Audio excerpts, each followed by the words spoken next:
For the next 6 months, you can save money at the post office doing what you already do. This is a once so far in a lifetime opportunity to make some money from the post office. The recent rate change, now the post office changes its rates, which means it raises its rates overall every 6 months. They used to do it every year, but they don't lose money fast enough, so they're trying to do it every 6 months. Every time in the past that they've raised the rates, they just lose more money. Someone came up with the brilliant idea who works for the government post office and said, we should maybe try to compete with UPS and FedEx, the other ground carriers.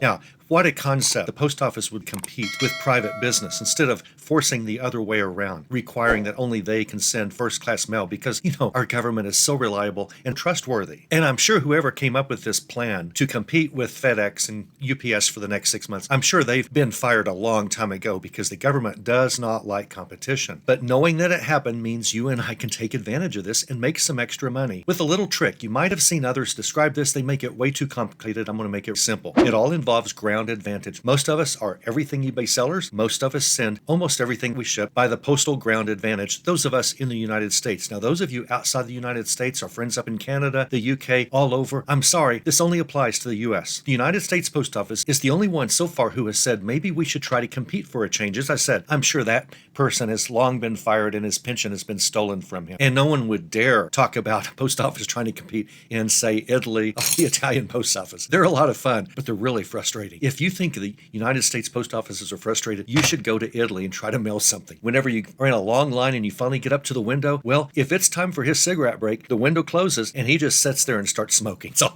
you can just watch him right in front of you. You're next in line, no warning, time for a cigarette break, and it's on if you happen to be in the wrong place at the wrong time in line. Let me make this easy for you. If you ship something ground advantage and it weighs between 0 and 2 pounds, here's what you do. Add enough to push it over 2 pounds to see if it's cheaper. It often will be for the next 6 months, significantly cheaper. If you're mailing a 1 pound package by ground advantage, it might be significantly cheaper if you're able to get that over 2 pounds to make it 2.1 pounds or almost 3 pounds. It might be cheaper and you can pocket the money. You can refund your buyer the extra money if you want. In this one case, I wouldn't. I always try to refund our buyers anytime they pay excess shipping. Let's say that they check out 3 different items, 3 different times. They pay 3 separate transactions, which means eBay charges 3 separate mailing costs, and I can ship it all in one box. Well, I'm going to refund that buyer much of their shipping because it's cheaper for me to ship it all in one box than to ship 3 separate boxes, and it's the buyer's money. That's not my money. I can decide to ship it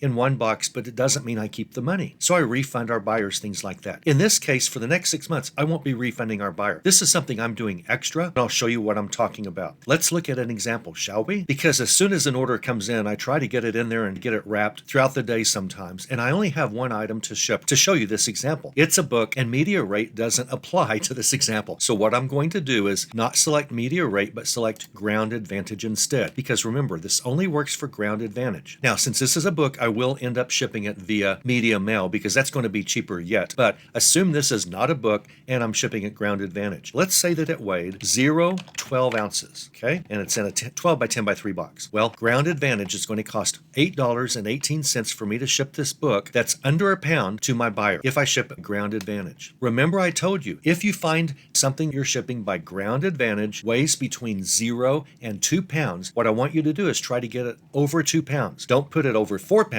but you can put it over 3 pounds. You want to move almost everything between 0 and 2 pounds so that it weighs between 2 and 4 pounds. You will make money that way. Again, it's under a pound, ground advantage. It's going to cost $8.18 for me to ship. Well, what if I make this a 2 pound box? Now, my prediction is nothing will really change because remember I said it has to be over 2 pounds. I will review this in a minute, make it really easy, okay? If it's between 0 and 2 pounds, you want to make it over 2 pounds. But right now, let's just look at the 2 pound rate. It turns out that ground advantage for a 2 pound rate is the same cost, $8.18. So from 0 to 2 pounds, the post office is charging the same rate for lightweight packages. No longer do we get a break if it's only 4 ounces or 8 ounces or 12 ounces. No more. The post office raised its rates as they always do. The only rates they actually lowered were ground advantage between 2 and 4 pounds. Anything over 2 pounds, even if it's 1 ounce over, between 2 and 4 pounds, they dramatically lowered the rates. I'm going to prove it to you. I just proved, however, that 2 pounds and under,